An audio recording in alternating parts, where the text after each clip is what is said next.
Hey, hey, hey, welcome everyone. Today's show is going to be very exciting, and I'm already pumped up to hear everything about the high functioning person. And with me today on the show is Ibiye. Ibiye is back today. Ibiye, thank you so much for coming in again. Osibodu Oyali is a licensed marriage and family therapist, as well as a coach for highly sensitive women.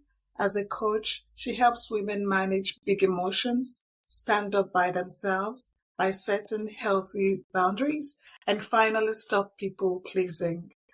And as a therapist, her practice focuses on anxiety, insomnia, and couples relationships. She works with high achieving women who struggle with anxiety and the need to take care of everyone else. She helps couples learn how to communicate better, create a stronger connection, and resolve conflicts faster. Finally, she helps people with insomnia quickly fall asleep and stay asleep without pills or drastically changing their lifestyle. I think that is really holistic. Welcome, Yes. Ibia. Thank you so much for having me back, Marvel. So today we're going to discuss, as I introduced earlier, the highly functioning person. Ibia, please tell me in your own expertise and experience and clinical observations, who would you say is a highly functioning person? So in my practice, I Yeah. like to call them the super responsible member of the family. That's how I like to describe them. So the one person that everybody can turn to, whether at work, even at home, because it bleeds from the home to the workplace to friendships. The one person everybody calls when they need help, the one person who organizes everything. She is like the center of everybody's world. She takes care of everyone even before taking care of her own self. So that is how I would describe the high functioning person. Interesting.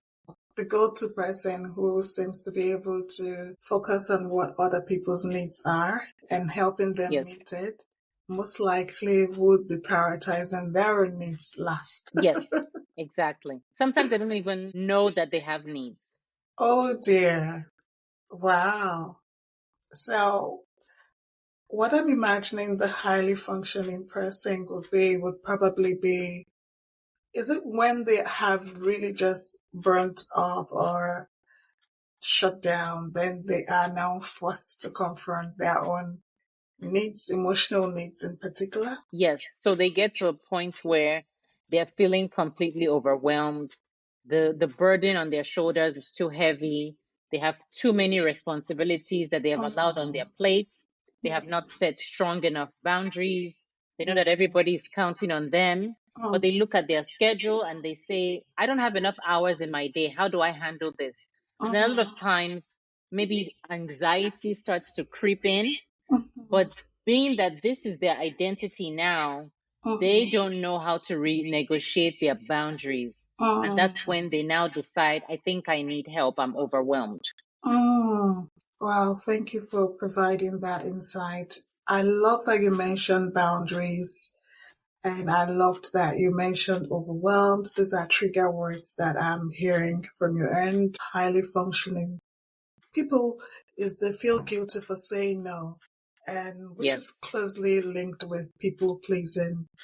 Can you speak a bit about that, boundaries and the false guilt when highly Yes. functioning people say no? Oh, highly sensitive people are always swimming in guilt Mhm. because they know they have the ability to help. So I think Mhm. that's a lot of times where the guilt comes from is I know I can help you, Yeah. but I'm looking at my schedule and I just don't have any room on my schedule. I'm looking within, I'm feeling so overwhelmed, Mhm. but I feel bad because I don't know if you can help yourself. So they also have this thoughts, if I don't help other people, then other people will crumble, especially within a family dynamic. A lot of times they have been raised, a lot of times we'll see it in maybe the firstborn girl. Mhm. And doesn't matter if she has an older brother or not. A lot of times, the responsibility of taking care of the household will be Mhm. upon the oldest girl. Yeah. And because you've been relied on so heavily for years, other people learn how to cross their legs and sit down and relax, and you're always the one standing up, getting things done. Yeah. So when you say no, if you dare say no, sometimes the family rebels and they say, you're being very selfish because it's your role to take care of your younger ones. Or if you don't help us, then who's going to help us? But then the family forgets that they also have two hands and they're actually able to help themselves.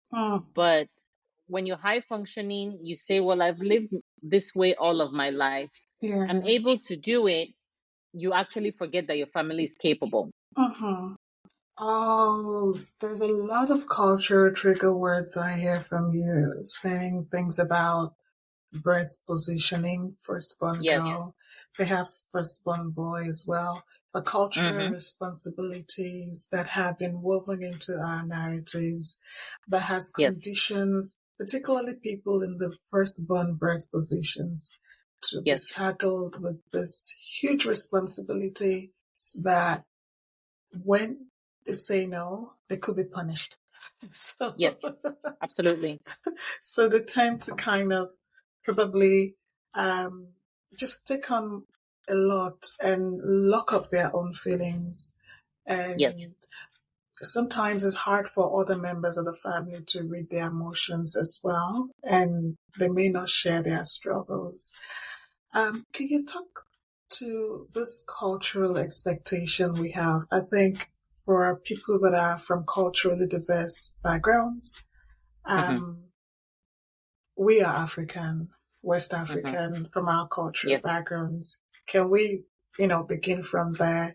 And then I believe Okay. also with other cultures. Okay.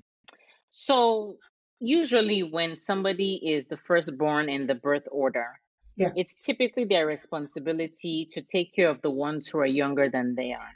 And it Mm, starts from a very young age. mm, And then as they reach adulthood, it's not mm, just, okay, make sure you hold your brother's hand and make sure you cook for the family. It also mm, becomes financial. It mhm, also becomes problem solving. It also mm, becomes conflict resolution. It becomes sometimes even housing, food, clothing, meeting the basic needs.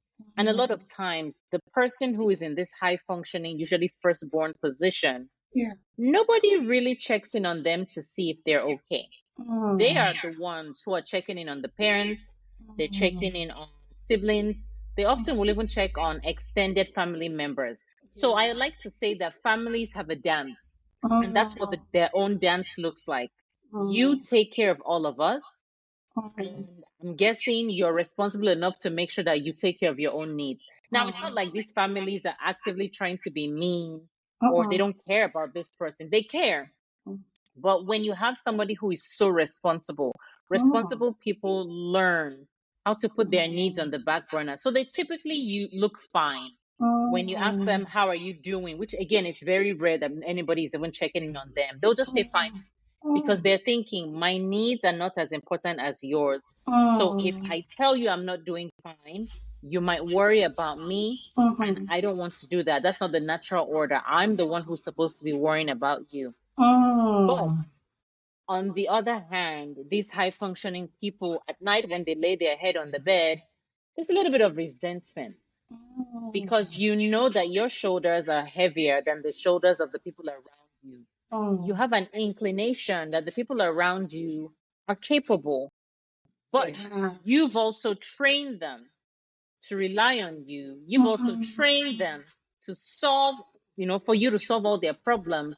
And let's mm, be honest, if somebody solved all your problems, you begin to lose your own problem solving skills. You learn helplessness. yeah. Yeah. So true. And as you're just speaking, I'm just having images of big uncles, big aunties Yes. who never really shared how they felt. And even when I remember checking in one of my big uncle who does so well, it's always deflated. I'm good. Yes. How about you? Yes. Yes. And you just find that I called to check in on you and to know I'm doing well, I'm fine. How about you?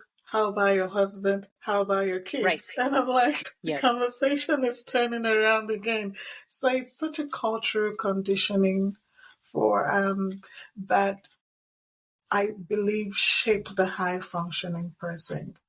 Absolutely. Yeah, I had a lady tell me that she was applauded and rewarded whenever she takes on added responsibilities Yes. by, family members.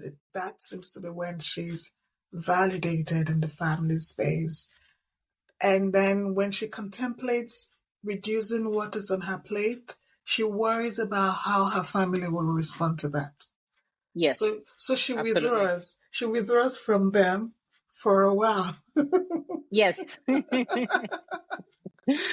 Oh, wow. I have had the opportunity to speak with some friends that are from other cultures as well, such as the Asian culture, and I Hmm. found that we tend to have such similarities as well, kind of Yes. driven to, get qualifications, get good paying jobs, own properties. And then there's this endless drive that doesn't allow us to slow down and really Mm. ask ourselves, what really are my values? What are the legacies I would like to leave? Because Mm. sometimes I feel that we're stuck in what cultural expectations are.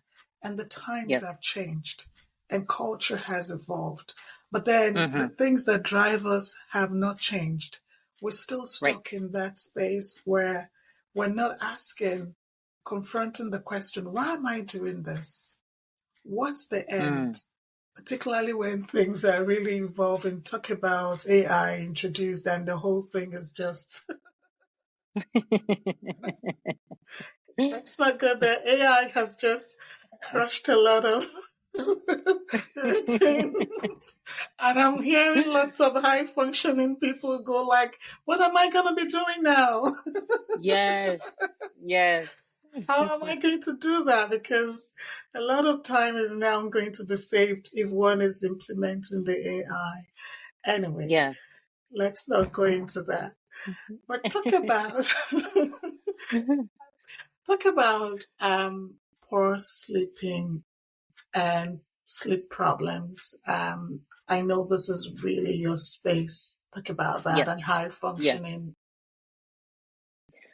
Well, if you think about the high functioning person, they Yeah. put their needs last. That Mm. includes their physical needs, right? Yeah. The main goal of a high functioning person is I have this list of Yeah. tasks, I Yeah. have this list of projects, I have this list of achievements I need to be completing, and I Um, need to do whatever it takes to check them off. It's as um, simple as that.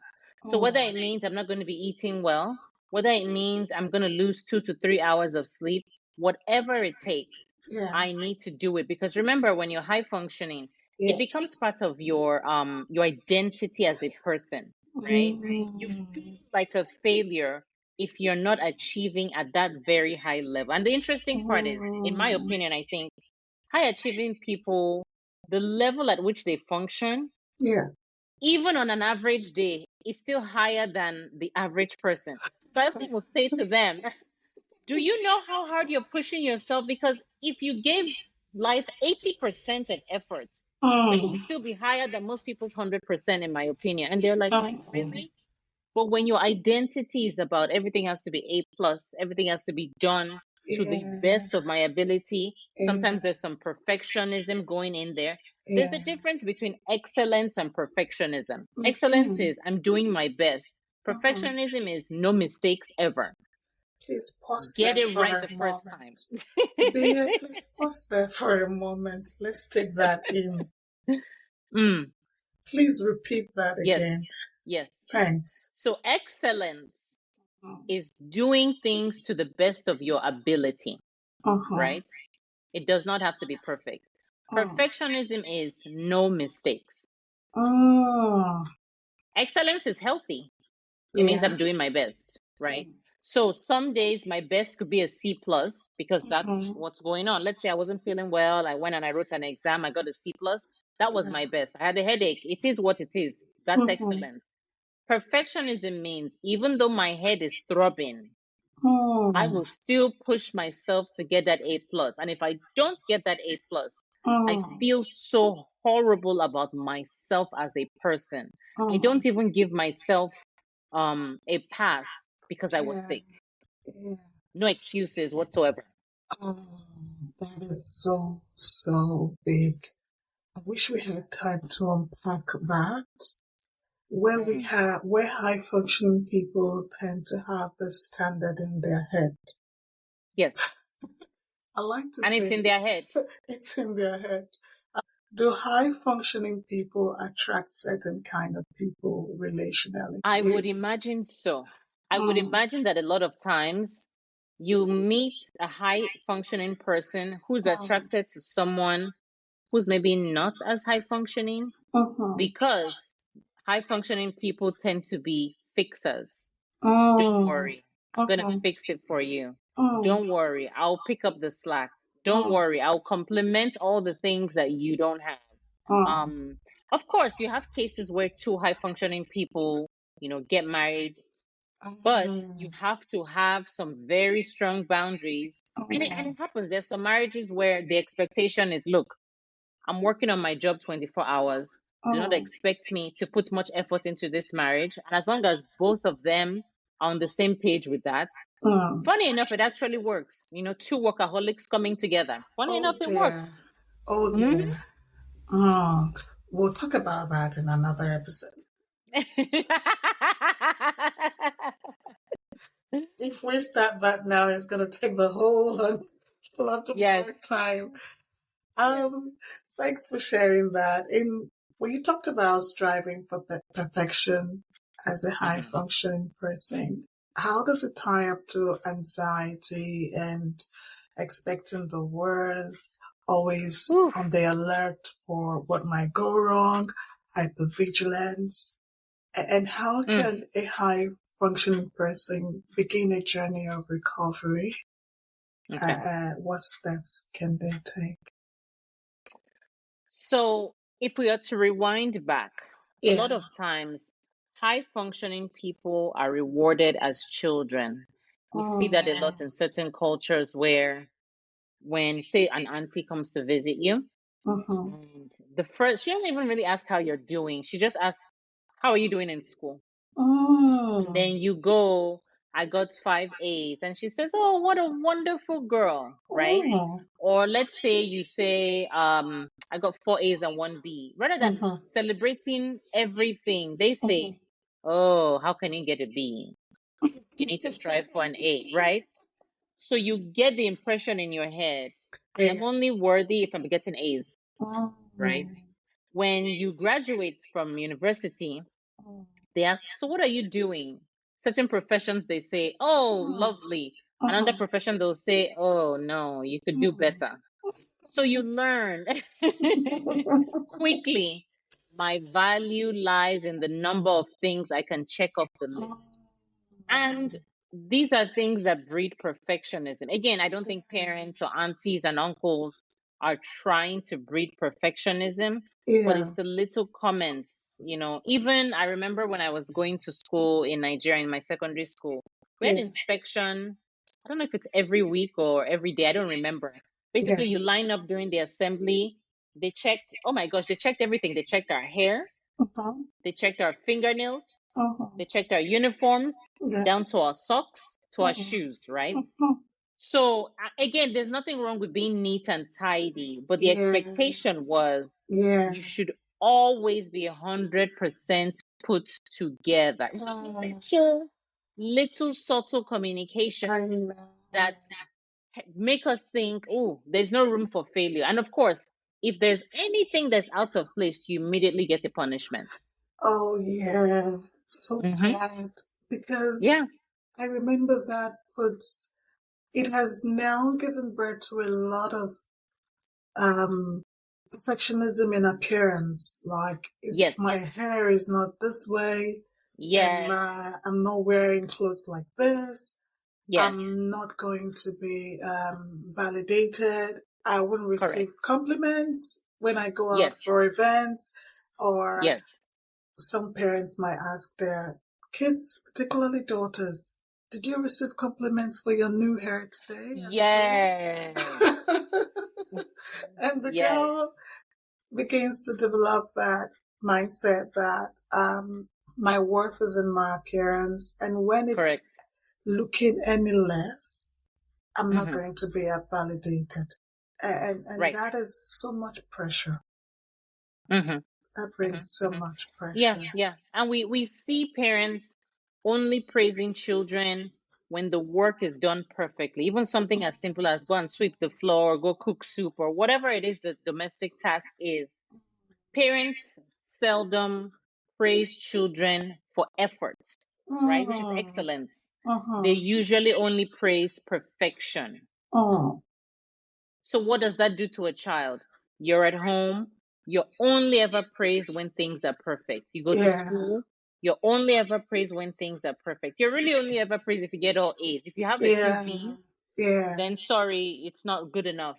So everywhere you go, and then of course, imagine in the workplace, you imagine this is Mm-hmm, probably what's expected of me. mm-hmm, And as you keep doing these things, it quickly becomes a part of your personality. So I'm not really sure if we're born highly functioning or if it's a nurture thing, mm. but I don't know. I know the culture definitely plays a big role. Absolutely. By culture, again, I'm including the home environment as well. Yes, And imagine that a child is raised in a home environment where probably, I think women particularly seem to be very yes, prone to high functioning. And correct. when the mom is a high functioning person and the girl is watching that and observing that from the mom, often that becomes a model, and Yes. then they go on and pass that on to their own children and the next generation and the next generation, and that just Hmm. keeps going on. So Think about it. Let me just interject really quickly. yeah. If you think about it, a lot of women in certain cultures are pretty much superheroes. So they're Mm, having a career where mm, they are working really hard and trying to be perfect. mm, Their appearance pretty much looks perfect. Then they come home and they are these domestic goddesses. You know, they have to be able to cook like queens. They have to mm, be able to clean like I don't know what. So they are working so hard. And I don't even know if these women sleep. I'm not sure when these women are sleeping or if they sleep. So as a girl watching that, yeah. that is your role model, right? Mm, Somebody who barely sleeps, who is stressed. I mean, you can tell they're stressed out. I mean, you can just tell. yeah. But that's the norm. So you think this is what is expected of me. Anything short of that, a Yeah. lot of times you'll be called lazy. Yeah. Oh, this is so much. Hi, listeners. I guess the point we're trying to make today is that it's okay for your plate not to be full all the time. Yes. It's okay to not have what to do list every day Yes. of the week. It's Hmm. okay to put your legs on the couch and Yes. just watch a movie if you like. It's okay to unlearn some of the ways that we were parented in a high functioning space and to reparent ourselves and say, hey, I have worked hard enough. It's okay to feel rewarded, to go to a spa, fix your nails, fix your hair, Yes. get a pedicure, get a manicure, and go for swimming and do relaxing Yes. things and be intentional about it as well and schedule that into one's routine and to say Yes. that I need downtimes. Downtimes are really important.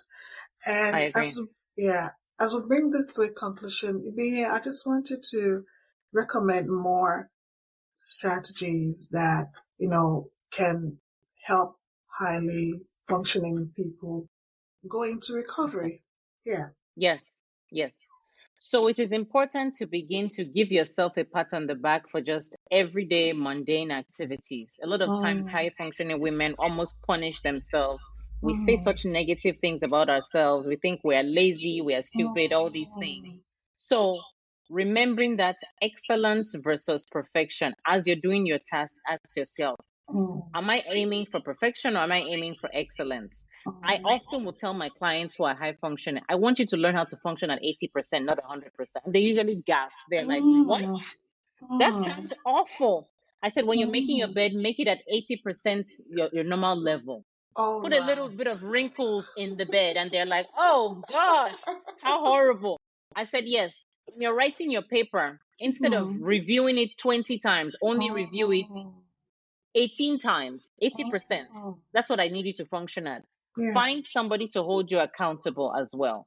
Find a Yeah. non-high functioning friend who can validate you, who can check in on you, who, when you're moving too fast, because high functioning people don't always notice how fast they move. When you're moving too fast, they slow you down. They say, wait. You've been sitting at that computer for 6 hours. Come, let's go out, let's relax. It's very, very important, Yeah. those are some things. And with the to-do list that you mentioned, I often say, don't put more than 3 things a day on your list. You don't have to have 10 Wow. things. 3 things and we're done. That's it. Wow. I Mhm. need to start doing that now. 3 things, and then learning to outsource if you can, right? You don't have to be the one completing every single task at work or every single task in the household. You need to train your family, your friend, your work colleagues to hear you asking for help. It is not bad to need help because you're human, right? Yeah. Asking for help, outsourcing tasks, Yeah. learning to just sit back, schedule a day a week or a day a month where you just relax. Like you said, go to the spa, get your nails done, go for swimming, go for a walk, read a book, take a nap, do something else that is not productivity, quote unquote, productivity focused. Yeah. And not feel like you're wasting time. Yes, yes, yes, Because that's another thing, feel guilty about downtime. yes. Yeah. Wow. Thank you so much today, B. That has been so much we unpacked in such a short time, but we have to go. But it's such a lovely conversation to have about Yes. high functioning. I am not sure if we're concluding this topic. We might be bringing more episodes to it. We need to unpack this high functioning thing, particularly Yes. culturally. I believe a lot of people will find the strategies really helpful. So, listeners, take your time, listen again to this podcast, and most importantly, utilize the information shared. Thank you. Bye for now. Thank you. Thank you for spending time with me today on Emotional Healing for Christian Women. If this episode blessed you, please leave a review and share it with a friend who needs encouragement. And don't forget to download my new book, Beyond the Hurt, from my website, marveladami.com.au, and other free resources. Until next time, stay healed, stay beautiful, and stay confident.